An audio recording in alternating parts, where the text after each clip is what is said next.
Senate Democrats and their supporters had a unified message when it came to standing against Republican efforts to repeal and replace the 2010 healthcare law. But when it comes to resisting President Donald Trump and the GOP on tax legislation, it might get more complicated. Democratic leadership is sending signals it is not willing to negotiate on the GOP tax bill until the current partisan effort fails, but some members of the conference appear ready to buck that message, if need be. It's a dramatic shift from the healthcare effort, when nearly every Democrat was immediately opposed to the GOP plan because they knew it would mean gutting former President Barack Obama's signature domestic achievement. And while lawmakers from both parties say healthcare is a far more electrifying issue for voters than taxes, some Democrats are holding out hope the public will be strongly opposed to the legislation when it is released. They've made this a messaging layup, and I think, ultimately, this bill, when it emerges, will be just as unpopular as their healthcare bill. Sen. Christopher S. Murphy told said. The Connecticut Democrat, who often takes a leading role on conference messaging, expects to have a rather straightforward case to oppose what the Republicans put forward. The tax bill is in some ways easier to message against than the healthcare bill, a big tax cut for the rich paid for by cuts to Medicare and Medicaid, Murphy said. I can say that in about 6 seconds and people understand all of it.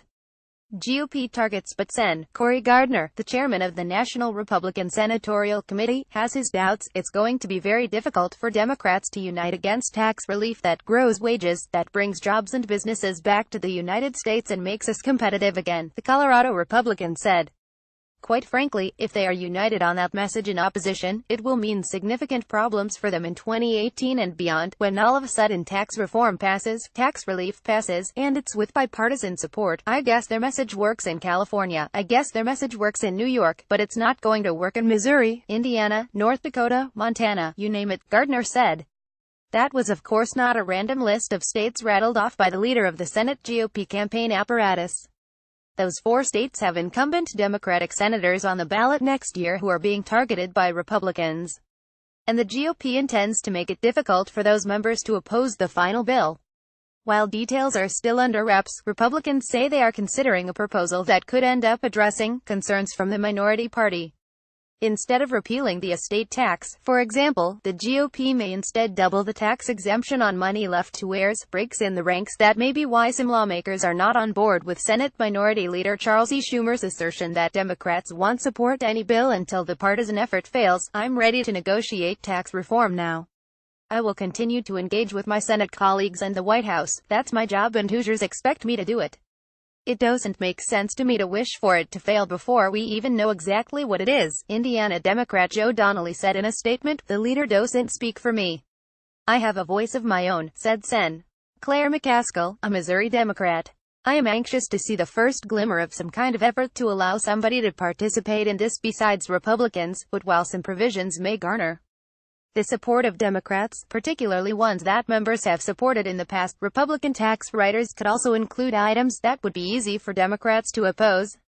The recurring suggestion that Republicans may seek to reduce the cap on tax-deferred contributions to 401k retirement plans is opposed even by Democratic senators who might want to support a tax overhaul, like Heidi Heitkamp of North Dakota.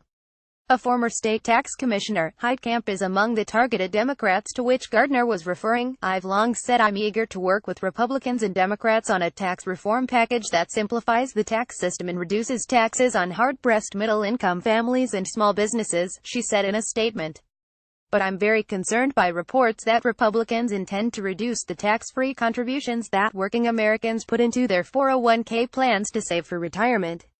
Taking that step would raise taxes on North Dakota families and reduce their retirement savings. Critics from a broad swath of groups generally supportive of Democrats are set to hold a rally outside the Capitol on Wednesday, when Ways and Means Chairman Kevin Brady was initially supposed to release the House GOP tax bill. Sources familiar with the matter said late Tuesday that the release had been delayed. At that event, organized by the liberal Not One Penny campaign, House Minority Leader Nancy Pelosi is scheduled to join Senate Finance Ranking Member Ron Wyden, Massachusetts Sen. Elizabeth Warren and several House Democrats.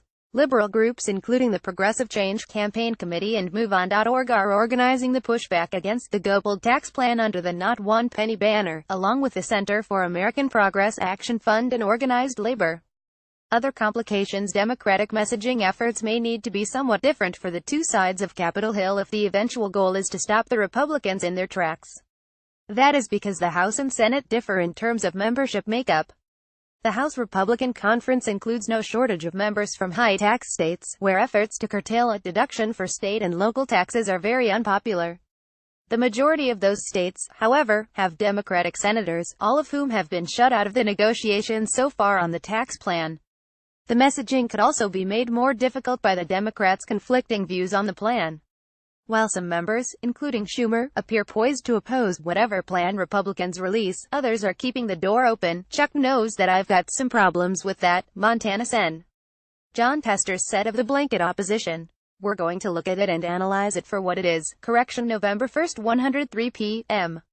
An earlier version of this story should have stated that liberal groups, including the Progressive Change Campaign Committee, MoveOn.org, the Center for American Progress Action Fund and Organized Labor, are organizing the pushback against the Gopal tax plan under the Not One Penny banner. Get breaking news alerts and more from Roll Call on your iPhone or your Android.